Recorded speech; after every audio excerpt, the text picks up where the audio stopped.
ரிஷபராசில ஒரு பெண் இருக்கா. அவ பேருக்கு வந்து பர்த்டேன்னு வச்சுக்கோங்களேன். அவ்வளோ அழகா செலிப்ரேட் பண்ணுவா. கிஃப்ட் வாங்கி குடுப்பா.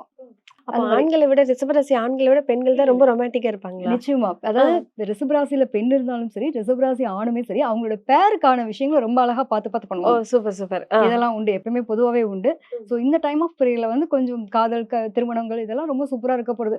ஒரு நல்ல சந்தோஷமான நிகழ்வுன்னு இருக்கலாம். பட் என்னன்னா தேவையில்லாத அன்வான்டடான விஷயங்களும் உள்ள வரக்கூடிய வாய்ப்பு இருக்கிறதுனால ரொம்ப ரொம்ப கவனமா இருக்கிறது நல்லது. ஓகே. ரிஷபராசிக்காரர்கள் இப்ப வந்துட்டு எப்படி ஆள் செலக்ட் பண்ணுவாங்கன்னு சொல்லியாச்சு. பெண்கள் வந்துட்டு எப்படி இருப்பாங்க? நீங்க சொன்னீங்க, இப்போ நம்ம வந்து மேஷம் பார்த்தோம்.